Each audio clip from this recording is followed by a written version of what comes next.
Salatullah salam ala toha rasulillah. Salatullah salamullah ala yasin. Tawassalna bi bismillah wa bil hadi rasulillah wa kulli mujahidilillah bi ahlil bah. Sekali lagi, salatullah salamullah ala toha rasulillah. Salatullah salamullah ala yasin. Masya Allah. Terima kasih, terima kasih. HP simpan kembali. Yang pinjam temannya kasih kembali. Ayo, ayo simpan lagi, simpan lagi. Bapak Ibu saudara-saudara sekalian teristimewa yang kita hormati, Bapak yang mengundang kita datang ke tempat ini, Bapak Kapolrestabes Kabupaten Pasir beserta Nyonya, Bapak yang mewakili Bupati, Bapak Dandim yang mewakili Kajari, hadirin hadirat yang insya Allah dimuliakan rahmati Allah Subhanahu wa Ta'ala. Ibu-ibu, kira-kira yang hadir di sini ada sekitar 10.000 orang. 10.000 orang nih. Kira-kira kalau kita dipanggil satu-satu, itu berapa lama selesai? Hah? Besok pun belum tentu selesai.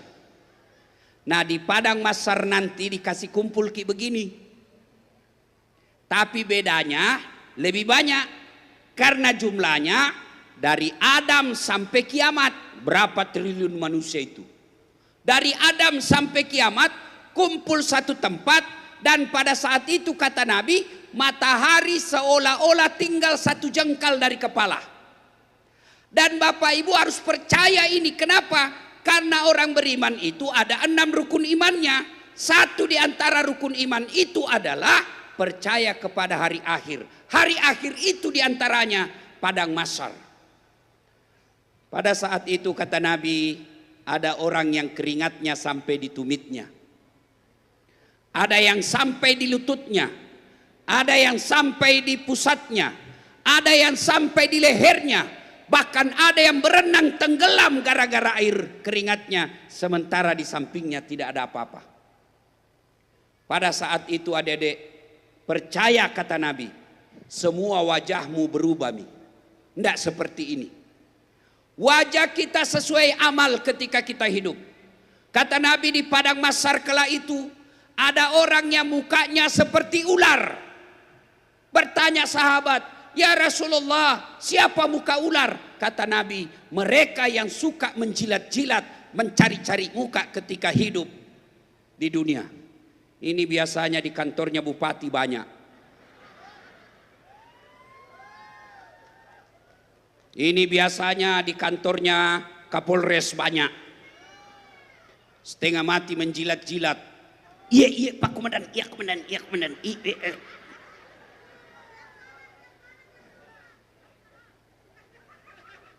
Para pejabat yang hadir di tempat ini, percayalah Pak, tidak semua orang di sampingmu itu baik. Semua cuma menjilat. Yang merusak negara kita ini adalah mental penjilat, pencari muka.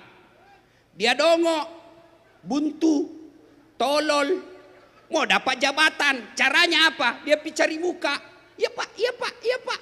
Siap Pak Kapolres, siap Komandan, siap Komandan. Dengar kau ini polisi ya, dengar kau ini ah. Dengar kau ini, dengar bapak-bapak polisi. Ah. Apa? Kasih menyala. Tenang kok kita gospel malam ini.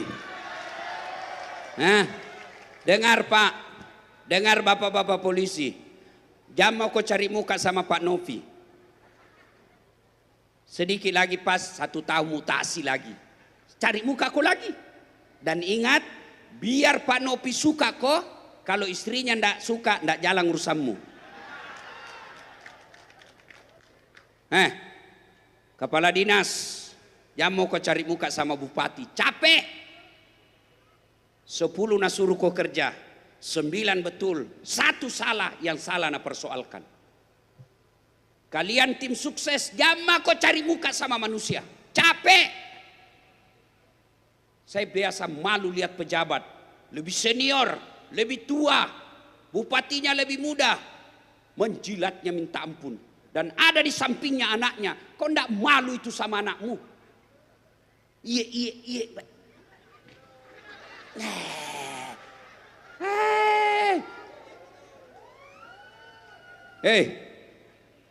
Jangan cari muka, mukamu nanti seperti ular. Yang kedua kata Nabi, ada juga nanti yang mukanya seperti tikus. Bertanya lagi, siapa muka tikus ya Rasulullah? Mereka yang suka mengambil barang-barangnya orang.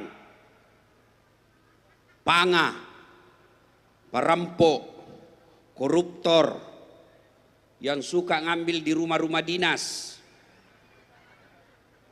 Biasa saya heran kalau pindah itu pejabat, biar gorden hilang. Tanama kok saya wakili perasaanmu ini malam. Hilang gorden, hilang AC, hilang kulkas, kerjasama kepala dengan kepala biro umum, pengadaan. Nah cari kok nanti malaikat.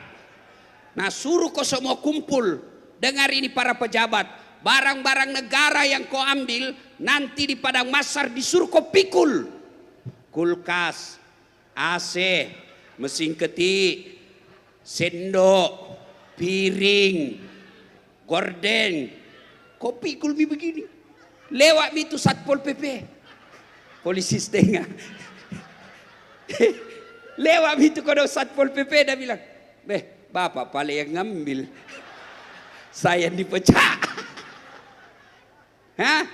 Mereka yang disogok dan menyogok, mukamu nanti seperti tikus. Termasuk kalian yang terima sogok. Wani piro. Termasuk kau yang jadi pegawai negeri karena sogok. Apa kau jadi pegawai negeri sogok 500 juta sampai pensiun kau tidak bisa kumpul itu uangmu kecuali kau mencuri.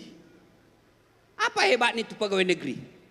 Cari itu pegawai negeri. Mana ada pegawai negeri? Tidak ada. Ijazahnya semua, SK-nya ada semua di bank. Lihat mah kau peresai. Ada semua itu kredit. Tanggal 1 sampai tanggal 10 makannya sari laut. Tanggal 11 sampai tanggal 20 turun sedikit, sarimi. Tanggal 21 sampai 30, saridon. Sakit kepala. Apa? Kenapa kau tahu Ustaz? Karena saya juga pegawai negeri. Nyogok. Jangan nyogok. Adik-adik sekalian, kalau kalian mau jadi pegawai, mau jadi tentara, mau jadi polisi, mau jadi ASN, minta pertolongan kepada Allah. Salat tahajud kok. Saya beberapa bersaudara jadi pegawai, tidak ada sogok. Ibuku minta sholat tengah malam, bangun sholat tahajud. Kalau 40 malam kau sholat tahajud, masa si Allah tidak kabulkan doamu? Ada tombe vokal di sini. Coba, kalau 40 malam kau sholat tahajud, Allah sudah janji, ud'uni astajib lakum. Minta kau sama saya kasih kau. Cuma kadang-kala sekarang begitu mau jadi polisi, siapa ini bisa dihubungi? Ustaz tolong dulu anakku. Nah saya bukan polisi. Mau jadi pegawai, cari kepala dinas. Kenapa kau sogok? Minta kau kepada Allah. Salat tahajud kau 40 malam, salat duha kau, salat hajat. Kalau Allah tidak kabulkan, berarti bukan itu yang baik. Saya tamat SMA, mau nggak jadi dokter. Gagal akabrito karena pendek kak. Saya daftar dokter. Saya sholat tahajud 40 malam berturut-turut. Saya nasar puasa 7 hari. Saya ikut les tambahan. Saya juara di kelas saya, fisika 1 tempat saya. Begitu pengumuman, tidak lulus. Temanku lulus. Saya protes kepada Allah, ya Allah, kenapa kau tidak jadi dokter saya? Kau tidak rugi jadi Tuhan kalau saya jadi dokter. Temanku lulus. Padahal tidak pernah nakala nilaiku. Dia tugas di Kepulauan Aru. Baru-baru saya pulang dari sana. Saya tanya waktu mau lebaran, pulang kau lebaran? Tidak. Rugimu itu jauh-jauh cari uang, tidak lebaran sama orang tuamu. Kenapa kau tidak pulang? Mahal tiket Ustadz. Dalam hatiku, untung saya tidak jadi dokter. Saya sekarang Bu, kemana-mana tidak pernah pikir tiket. Baru bisnis kelas. Siapa yang belikan? Kapolres. Hebatnya lagi, pergi tidak bawa uang, pulang. Makanya kau berdoa, adik-adik sekalian, kau tamat SMA, yang kelas 3, mau jadi Akmil, mau jadi Akpol, mau jadi IPDN, jako sogo, berdoa kau kepada Allah. Masa Allah tidak kabulkan niatmu baik? Ibu-ibu, kalau anakmu mau jadi pegawai, mau jadi tentara, mau jadi polisi, jako sogo, yang ngurus kau itu lempar dadu. Pura-pura kau nak urus. Apa nak bilang? Ini 500 juta. Panjar dulu 300. Kalau lolos, baru tambah 200. Kalau tidak lolos, mati uang. Atau nak kasih kembali. Karena dia tidak urus kau. Untung-untungan Ji. Anakmu lulus secara murni, tapi dia pura-pura, dia penipu. Daripada anakmu jadi tentara, jadi polisi, kau bayar sampai 1 miliar, lebih baik kau bikinkan toko bahan bangunan. Dia jadi bos di situ. Tidak perlu hormat-hormat. Ya ketawa, saya serius ini. Penjilat, berhenti penjilat. Sogok, mukamu nanti seperti tikus. Ada lagi kata Nabi, yang nanti mukanya seperti kuda. Badannya manusia, kakinya manusia, perutnya manusia, tapi kepalanya kuda. Sahabat bertanya, ya Rasulullah, siapa yang muka kuda? Kata Nabi, mereka yang suka mendahului imam ketika berjamaah. Dengar ini yang rajin berjamaah di masjid. Saya tahu di Pasir ini Pak, Masya Allah rajin masyarakatnya berjamaah di masjid. Apalagi kalau subuh, penuh. Sampai di luar, tidak ada di dalam.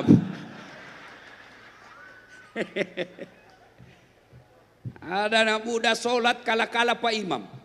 Pak Imam baru ruku dia sudah naik. Pak Imam baru naik dia sudah sujud. Ditanya kenapa cepat sekali? Sudah tua Ustadz, lobek media.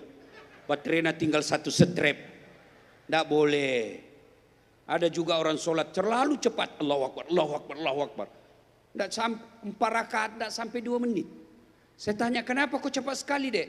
Dia bilang, saya sudah hafal bacaannya Ustaz. Kalau sudah hafal, tidak perlu kok banyak baca. Bilang kok saja begini, Allahu Akbar. Tuhan, bacaannya sama kemarin. Assalamualaikum warahmatullahi wabarakatuh. Selesai. Tapi sholat itu kan ada rukun-rukunnya. Siapa yang muka kuda? Mereka yang suka berjamaah tapi mendahului imam. Nah sekarang sholat jamaah ini pelajaran sosial bagi kita. Apa pelajaran sosialnya? Persatuan. Berjamaah kacau kalau kau tidak bersatu. Contoh di masjid, ada berapa suku yang datang. Sukumu apapun tidak boleh kau pakai bahasamu masing-masing. Bersatu kau. Bahasa apa? Bahasa yang diajarkan dalam Al-Quran. Bayangkan bagaimana kacaunya sholat jamaah kalau masing-masing pakai bahasanya. Yang jadi imam habaib keturunan Arab, dia takbir pakai bahasa Arab. Allahu Akbar. Makmum datang bubuhan dari Banjar. Dia takbir pakai bahasa Banjar. Allah ganal bujur.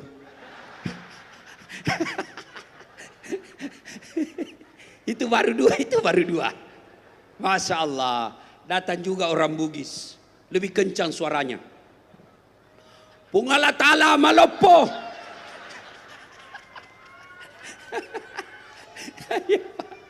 Beh, datang pula orang Kutai.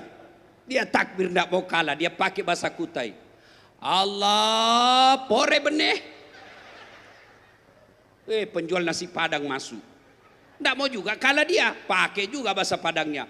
Allah nan gadang.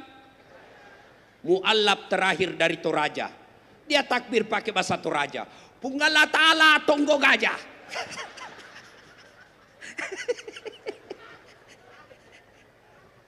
Ada pula anak gaul dari Jakarta. Dia takbir pakai bahasa Betawi. Allah, gede banget gitu loh. Coba. Jadi saudaraku, kalian orang Islam, kalau kau rajin berjamaah, makna kehidupannya dalam sehari-hari bersatu kau. Jangan kau bercerai-berai. Pilkada di depan mata.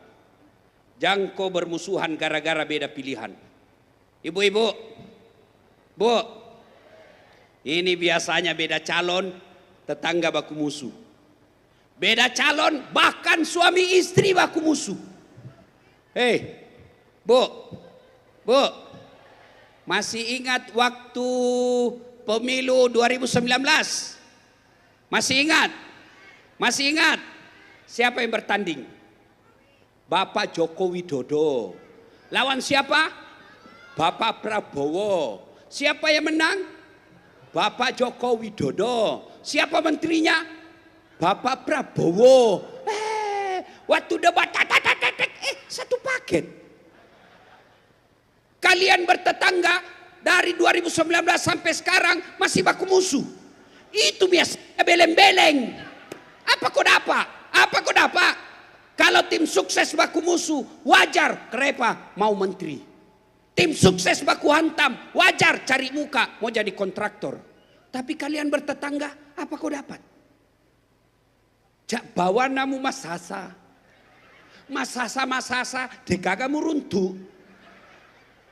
Purale duit kera-kera mau palo barasa si sekue. Majak sipak nasa ngogi ma bali bolai. Pakai mas. Ya kau masolai masih nana Jawa na sapa. Ya kau manre ogi na obi. Ini orang Jawa tinggal di mana, di Makassar. Bu, jangan musuhan gara-gara pilkada. Tim sukses, jangan kau bodohi-bodohi masyarakat. Calon bupati, jangan kau menghina masyarakat. Masyarakat, silakan pilih jagoanmu, jangan kau hina calonnya orang. Selesai, jangan bermusuhan. Sholat jamaah itu mengaturkan ketertiban. Coba lihat, kata Nabi, kalau kau berjamaah, jadi makmum, sunnah, sikat gigi kau dulu. Kenapa? Apa bau mulutmu sampai kepada Allah? Tidak. Kata Nabi, kalau kau berjamaah pakai parfum kau dulu. Apakah parfummu sampai kepada Allah? Tidak. Apa maknanya itu? Adab sama di sampingmu. Bayangkan kalau kau baru bangun sholat subuh, ndak pula kau sikat gigi. Tadi malam makan pete, pasti Andre dengan cang goreng. Lalu Assalamualaikum. Orang balik ke sini kau menguap. Sampai mati dia ingat itu mulut musuh. Iya. Kata Nabi pakai kau parfum supaya apa? Kalepakmu tidak bau. Bayangkan kalau kau takbir bau kalepakmu. Allahu Akbar.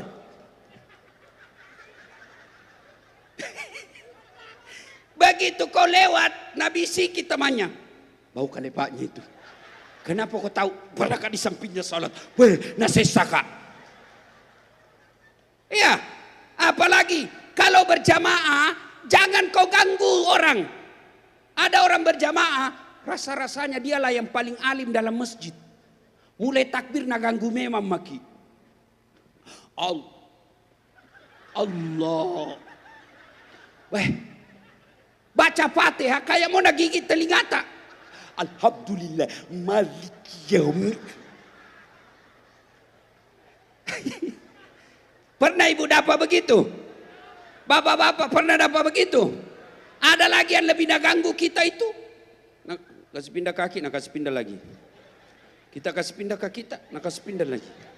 Kasih pindah. Saya pernah sholat, nah ku kasih pindah kakiku, nah kasih pindah lagi. Saya bilang, enggak bisa pindah-pindah kakiku. Enggak ada tampak lari. Masih nak kasih pindah sekali ku kasih begini.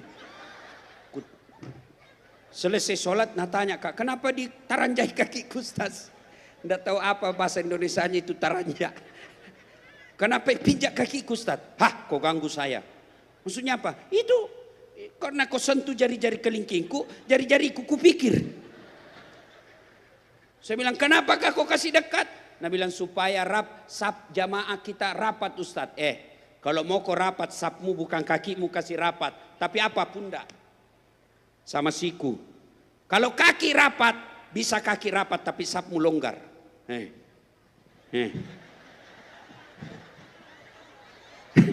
Begitu kau ruku. Tapi coba kalau ini sap, rapat, enggak ada orang sikunya begini.